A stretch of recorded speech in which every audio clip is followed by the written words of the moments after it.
adding that flat 7 took a long time with these little fingers to learn how to do that and still That's keep quite a stretch.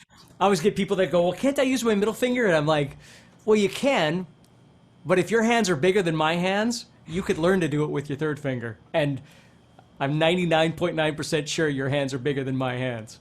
That's hilarious. All righty then, guys. Hey, thanks for being here for another live blues guitar workshop session. We really appreciate you showing up and being with Steve and I. My name's Dan Denley. I'm the founder of guitarzoom.com, and this is my good friend, Steve Stine. How are you, sir? I am good. How are you, Dan? I'm doing great, man. Always a pleasure to be with you. Guys, it's a awesome privilege for you guys to be here hanging out with us today. We're going to hopefully do something that's going to be fun for you and maybe a little informative.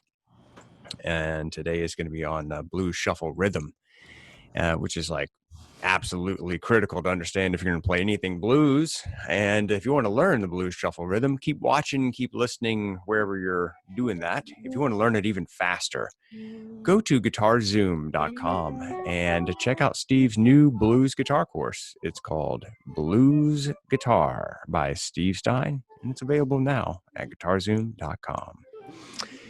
All right. So, guys, by the way, please tell us where you're from in the old chat box, in the comment box, wherever you happen to be watching this. This thing goes live across lots of different places. So, Instagram, YouTube, Facebook, Twitch, maybe. I don't even know. It goes in a lot of different places. So, wherever you're watching this, just let us know where you're from. That'd be super cool.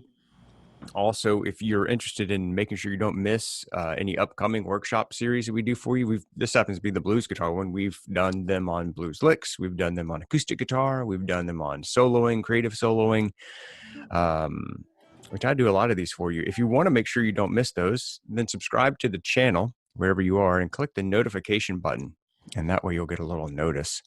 Also, if you've missed any of the previous sessions, you'd like to see them, we're going to save all of these live recordings for you in a nice, tidy playlist that'll be available for you on the GuitarZoom channel. So, yeah, there you go. So let's get started. What do you think? Sure. So right, basically what we were doing was in an earlier session, we were talking about the 12-bar blues and what the 12-bar blues is and how we can use power chords or bar chords, seventh chords, things like that to make our 12-bar blues. Well, there's another way of playing blues that's actually quite fun and very useful, and that's doing what we're referring to as a shuffle. I don't know that it's the perfect name for it, but that's really what people often refer to it as. So what we're doing here is we're going to take the, I'm still going to be in the key of A. I'll just be in the same key I've been in for quite some time here on these.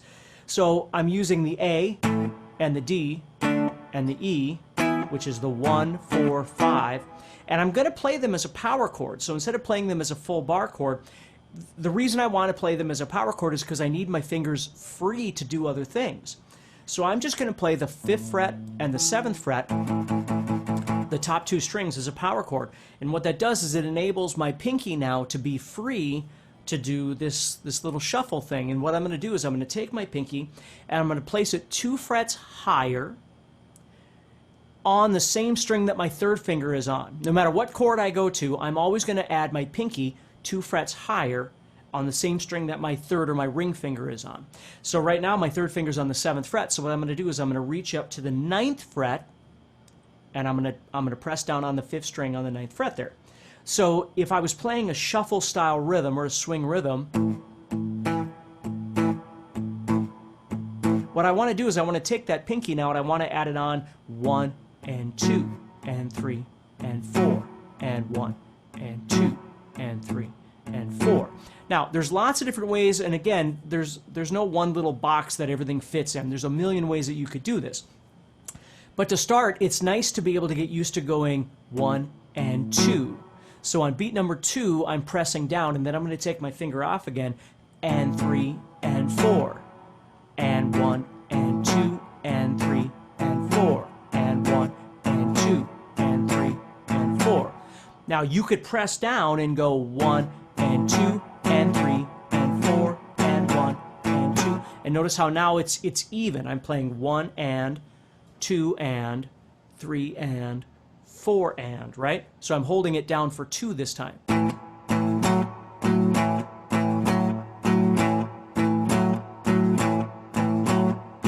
Where the first time I was doing it this way.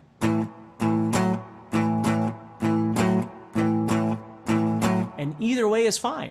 Either way is valid. You could mix and match them.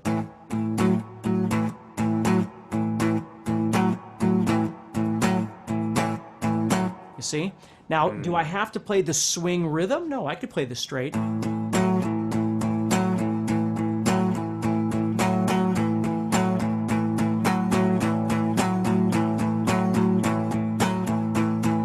When you play it straight like that, it almost sounds a little bit better just to tap down on the 1 beat.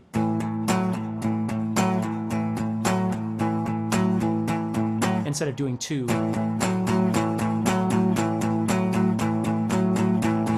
That sounds weird to me. But anyway, so that's what we're doing, is we're adding on this note. Now, the note that we're adding on is technically called a 6th, or a major 6th is what we're adding into this this little riff here. Now, it doesn't matter if you know what it's called or not, but that's what it is.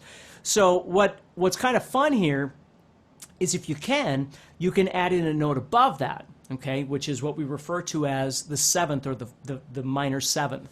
And all it really is I've got to go yet another fret higher than where my pinky is now. So remember, the rule is that wherever my 3rd finger is, I'm going 2 frets higher with my pinky on that same string. Okay? And the reason I'm saying that is, if I went to the 4 chord, I'd move everybody down a string, which means now my 3rd finger is on the 4th string. Well, I'm going to tap on the 4th string then. You see? So as it moves around, the pinky obviously moves with it. So now what I'm going to do is I'm going to add on a note that's 1 fret yet higher.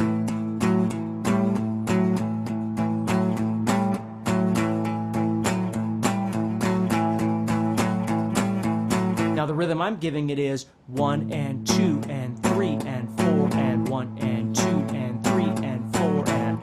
So I'm just tapping down or pushing down for 1 beat, 1 and 2 and 3 and 4 and. Notice how I'm going back and forth. And again, there's a million ways you can do this stuff.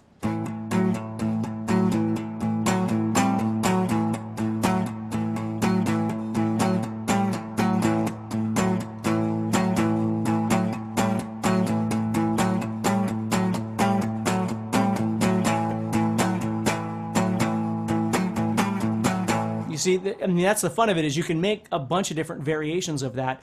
And notice how sometimes I'm strumming all of them, and sometimes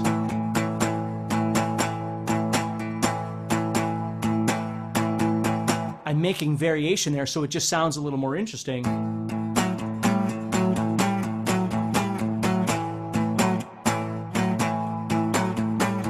Now, if I went to the 4 chord, I would just move everybody down.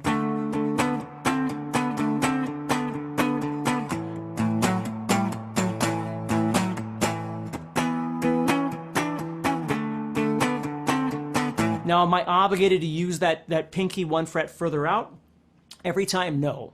I mean, you don't have to do it on every chord every time. Similar to when we were talking about soloing in one of the previous sessions, just because it's available doesn't mean you have to use it all the time. It's actually kind of nice sometimes to avoid using it, and that way when you do, it sounds a little more colorful. So I might, because I spend, if you think about the 12-bar blues structure, I spend so much more time on the 1 chord, it's easier to use it over the 1 chord. Where the 4 chord is, is kind of brief. The 5 chord most certainly is a little more brief.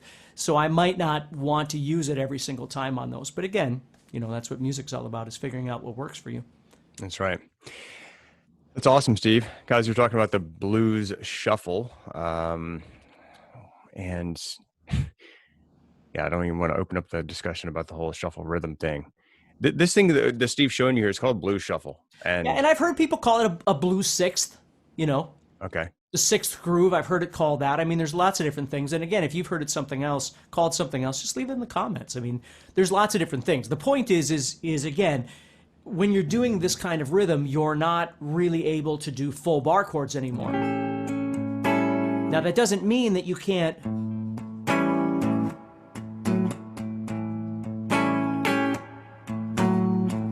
add it in. Of course you can.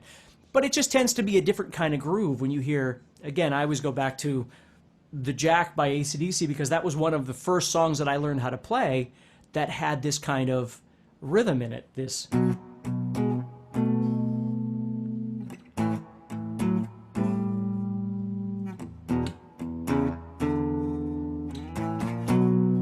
of thing. And I always just loved the sound of that. But, Angus isn't, or Malcolm isn't trying to go, they're just going with the groove, right? Just sometimes less is great, So it kind of depends on the approach that you're taking. Some songs have a lot of strumming and, and it's that kind of thing. And some songs are a little more mellow, and some songs have this shuffle. And, you add a little palm muting in there and it sounds pretty cool.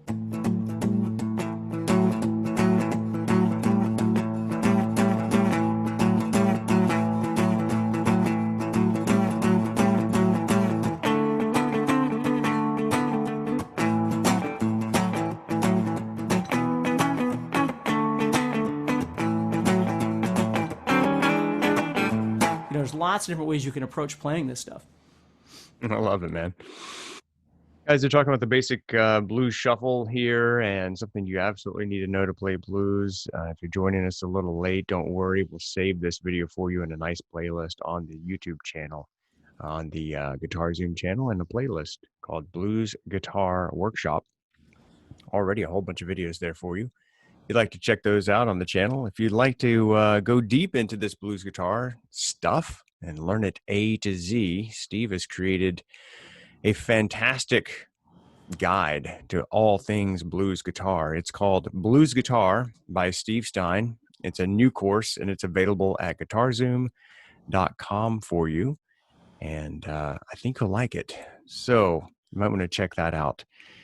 Where else do you want to take this conversation, my friend? Well, just, I'm just going to show you a couple other things that you can add in, although, again, just because they're available to you, like I said before, doesn't mean you want to use all these things. But, I think of like House is Rockin' by Steve Ray Vaughan, and how, there are ways of using your pinky again for other things. I might come up here to the 8th fret of the 6th string, and then the 9th fret, and I get this.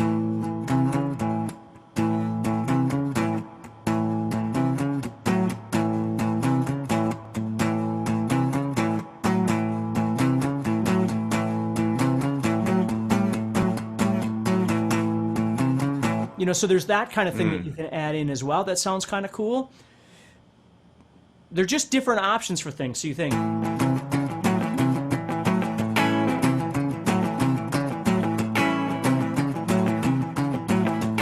you get those kind of sounds. So there's just different unique things that you can do. And needless to say, there's just so many different variations of things that you can do with rhythms and scales, and it just goes on forever, right?